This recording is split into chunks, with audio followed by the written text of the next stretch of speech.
سمجھ میں آ رہی ہے؟ آدم کی توبہ قبول ہوئی پجدر کے وسیلے سے۔ اللہ نے خود کہا اے آدم تیری توبہ ایسے قبول نہیں ہوگی، پہلے ان 5 کا واسطہ دو۔ میں کہتا ہوں کہ جو نبیوں کی توبہ قبول کرا دے اسے حسین کہتے ہیں۔ اچھا، اب ایک نکتہ ہے، اولاد کو اپنے اگر باپ بیمار ہو جائے اور کسی ڈاکٹر کے پاس جاتا ہو، علاج کرواتا ہو، تو بچوں کو پتا ہوتا ہے کہ نہیں باپ کس ڈاکٹر کے پاس جاتا ہے؟ گھبرا رہے ہیں؟ بچوں کو اولاد کو پتا ہوتا ہے کہ نہیں کہ باپ کس ڈاکٹر کے پاس جا رہا ہے؟ آدم تھے توبہ کے مریض، بخشش کا ڈاکٹر بنے پنجتن۔ اولاد کو پتا چل گیا کہ پنجتن بنے ہیں ڈاکٹر، اور جو بہترین ڈاکٹر ہو اولاد اسے فیملی ڈاکٹر بنا لیتی ہے۔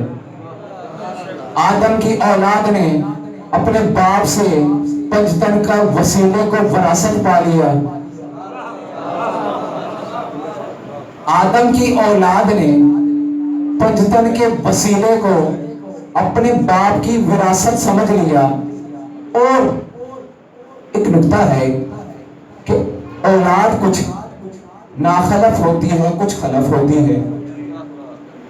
کچھ اولاد ناخلف ہوتی ہے، کچھ خلف ہوتی ہے، اور آج تمام کائنات قرۂ ارض پہ ایک انسان آدم کی اولاد ہے، اور دیکھنا چاہتے ہو کون آدم کا خلف ہے اور کون ناخلف ہے، تو ایک معیار دیتا ہوں مسلمانوں، جاؤ جا کے اس کے سامنے پنجتن کا نام لے لو۔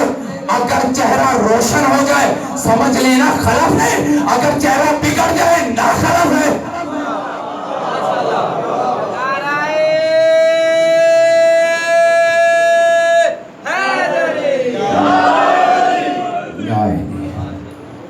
آدم کی توبہ قبول ہوئی پنجتن کے وسیلے سے،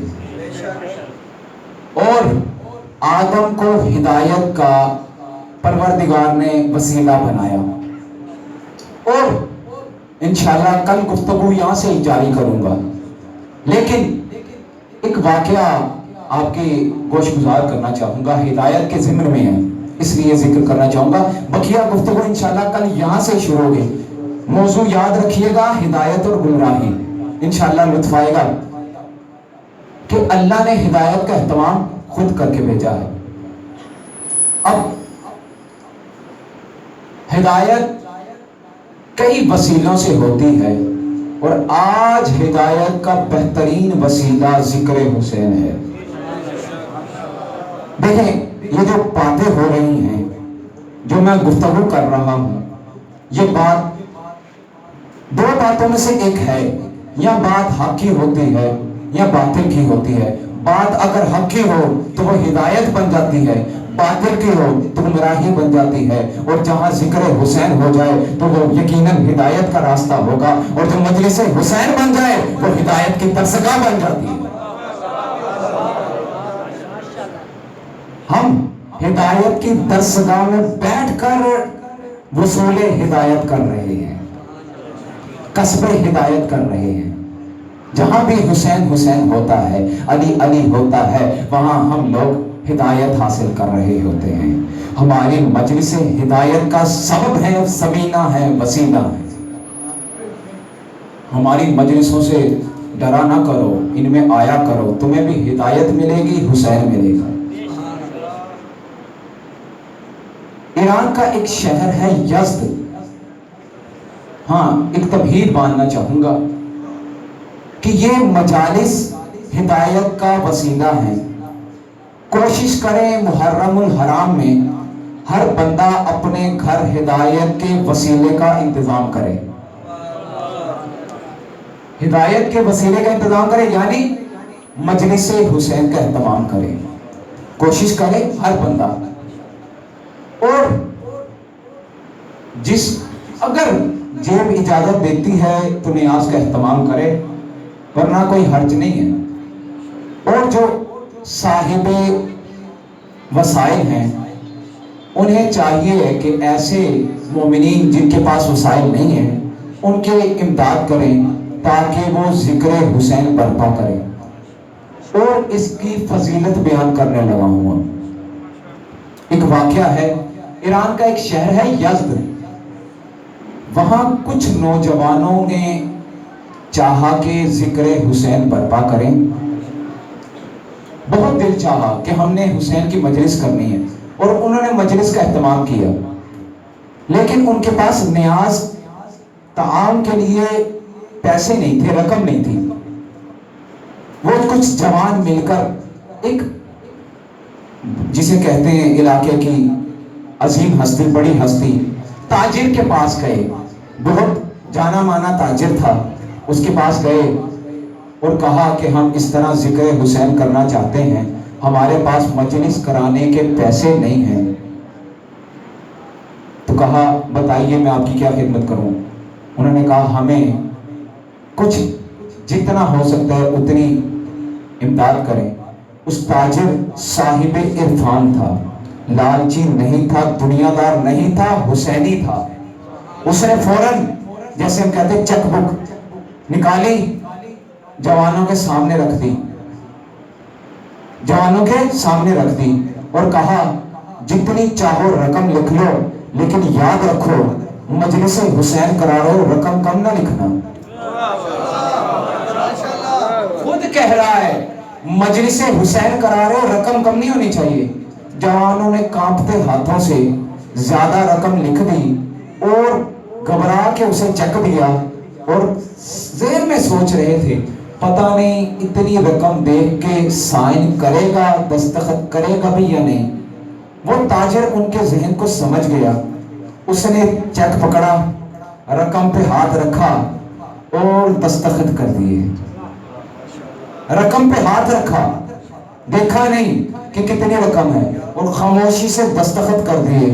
کچھ عرصے بعد اس تاجر کی موت ہو گئی، اور ایک شخصیت اہل علاقہ کے کچھ دنوں بعد وہ خواب میں آیا تاجر۔ اس نے کہا کہ دیکھو بھائی مجھے بتاؤ کہ تمہارے ساتھ کیا بیت رہی ہے قبر میں۔ اس نے کہا دیکھو بات یہ ہے کہ میں قبر میں اتارا گیا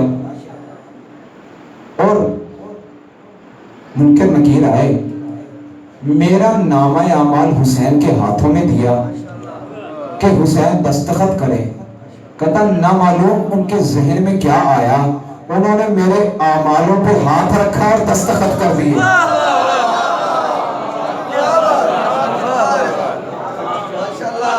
انہوں نے میرے اعمال پہ ہاتھ رکھا اور دستخط کر دیے۔ اے جوانوں، بزرگوں، بچوں، یاد رکھو حسین کی مجلس پہ خرچہ کرو، قبر میں حسین تمہاری بخشش کا وسیلہ خود بن جائے۔ ایک دفعہ درود ہم دیا کر دیجیے حسین کی ذات۔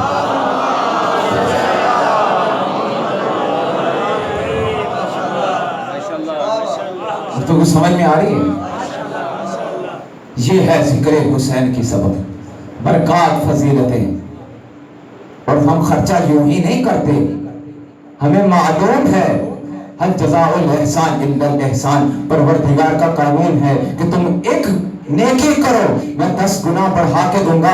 حسین بھی کہتا ہے کہ اللہ بھی کہتا ہے ہل جزاء الاحسان الا الاحسان، حسین تم نے میرے ساتھ احسان کیا، آپ جا قیامت تک جو تیرا ذکر کرتا رہے گا وہ ایک ایک نیکی کرتا رہے گا، میں اسے ہزاروں میں تبدیل کرتا رہوں گا۔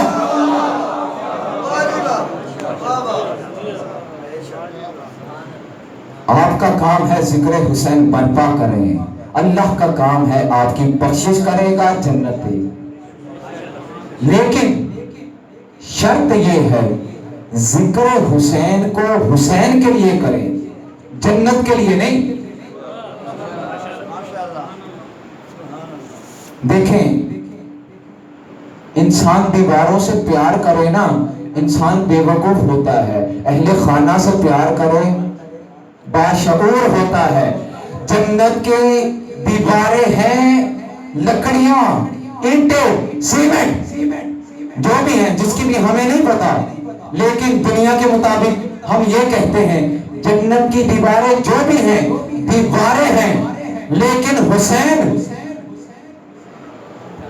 ان الحسن والحسین سیدہ شباب اہل الجنہ، جنت کبھی نہیں کہے گی پروردگار یہ میرا چاہنے والا ہے اسے مجھے دے دے، لیکن اگر حسین سے محبت کرو گے حسین بھی بروز محشر کہے گا پروردگار یہ میرا ہے مجھے دے دے۔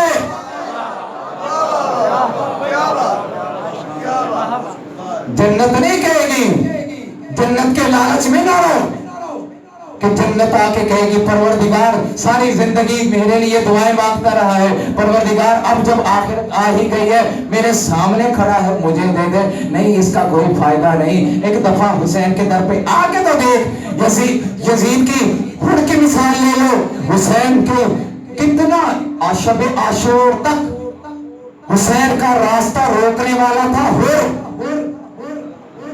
حسین کا راستہ روکنے والا تھا لیکن شب عاشور ہڑ گئے عمر ابن سعد کے پاس، کہا عمر ابن سعد کل جنگ ہوگی؟ کہا ہاں ہوگی اور بڑے زور و شور سے ہوگی۔ جب یہ سنانا ہر نے اپنے آپ کو جنت و دوزخ کے درمیان پایا اور کچھ سوچنا لگا اور لشکر یزید سے جدا ہوتا ہوتا ہوتا دور ہوتا چلا گیا۔ ایک دفعہ ہر کے بھائی نے کہا اور کہاں چلے؟ کہا میں حسین کی طرف جا رہا ہوں۔ ایک دفعہ ہر کے بیٹے نے کہا کہاں چلے؟ کہا میں حسین کی طرف جا رہا ہوں۔ اور انہوں نے کہا ہم بھی ساتھ چلیں گے۔ ہر نے کہا چلو چلیں۔ ایک دفعہ آنکھوں پہ پٹی بندھوائی اور ایک دفعہ حسین کے خیمے کی طرف بڑھے، ادھر سے ہر چلا ادھر حسین استقبال کو چلے۔ ارے 9 دن تک جو ہر حسین کا راستہ کاٹتا رہے، ایک لمحے کے لیے جب حسین ہی بن گیا حسین بھی استقبال چل نکل۔ ایک دفعہ در حسین پہ پہنچا، آنکھوں پہ پٹی تھی اور کہا ہم حل ملنے توبہ، اے حسین قدموں پہ گر گیا اور کہا حسین کیا میرے لیے توبہ ہے؟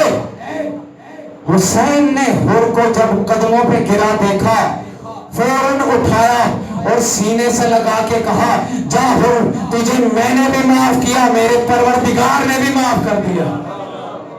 اور حسین نے روز عاشور ہمیں یہ پیغام دے دیا کہ یاد رکھو حسینیوں، چاہے ساری زندگی کوئی مجھ سے دور رہے لیکن جس کا دماغ، جس کا جسم، جس کے اعضاء حسینی ہو گئے اور وہ حسین کے قدموں میں گر گیا، یاد رکھو حسین اسے قدموں پہ نہیں گرنے دیتا، اٹھا کے اپنے سینے سے لگا لیتا ہے۔